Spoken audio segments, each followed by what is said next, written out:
Hey guys, welcome back to Tagged in Tech. This is Abhinav and I'm back with a new interesting and very special video because I'm going to do my first giveaway here and you'll be knowing about it later in the video. And now talking about this video, I'm going to talk about the ongoing situation and movement, that is boycott Chinese goods and services. And before ending up, I'll also be sharing a small fun fact. So let's get started.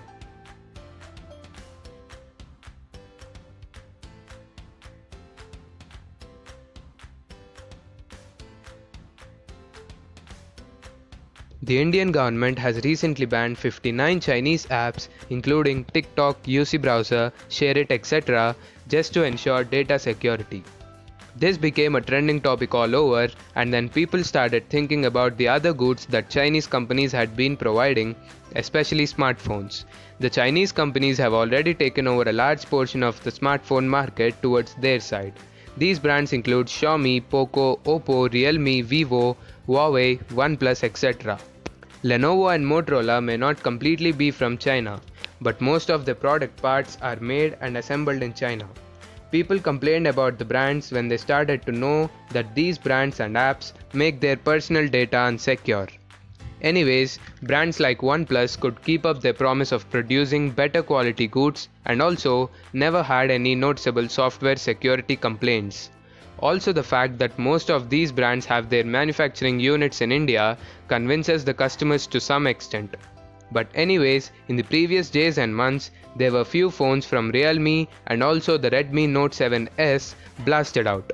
Although few phones are made in India, all of them have a user interface made in China, and that brings the unnecessary advertisements and apps.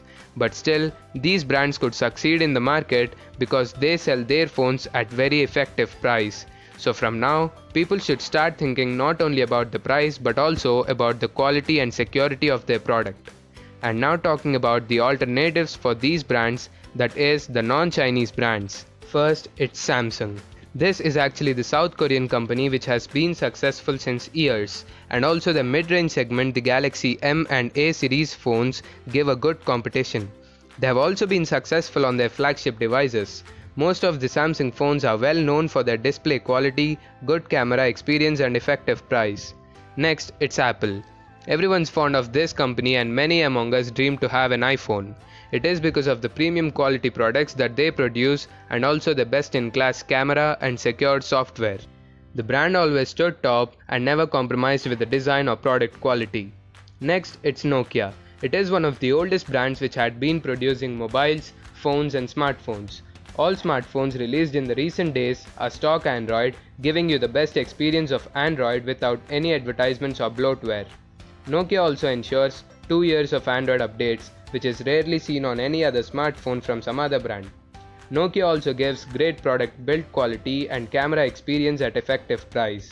Next, it's Asus. The Asus ROG series is one of the best gaming phones available in the market. They had also been doing great job with mid-range and budget lineup. Last year, the Asus Zenfone 6 and Zenfone Max Pro M2 have given a great competition, and they can improve the budget lineup and give great competition to the other Chinese brands even. And most probably they are also going to launch a new ROG Phone 3 and Zenfone 7 and also a new budget series in the coming days. So next time when you are going to buy a new smartphone, also think about these alternative brands. And as a tech reviewer, my suggestions to everyone is to think before you buy a product or download an application in which you are going to store your personal information. Go for a brand or a smartphone which does not have a lot of bloatware, unnecessarily irritating advertisements and inbuilt apps. And now, I'd like to share a small fun fact. Which company do you think launched the first AMOLED display on their phone? You might probably thinking of Samsung. But no. It was Nokia to launch the first AMOLED screen on the Nokia N85 phone. Later, Samsung patented a similar display and launched it on their device. And now talking about the giveaway on this video, I'm going to give away a brand new PUBG Mobile Season 14 Royal Pass.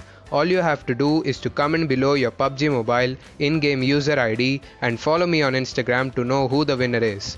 I wish a very good luck to everyone. And now, don't forget to subscribe, like and comment. Thank you.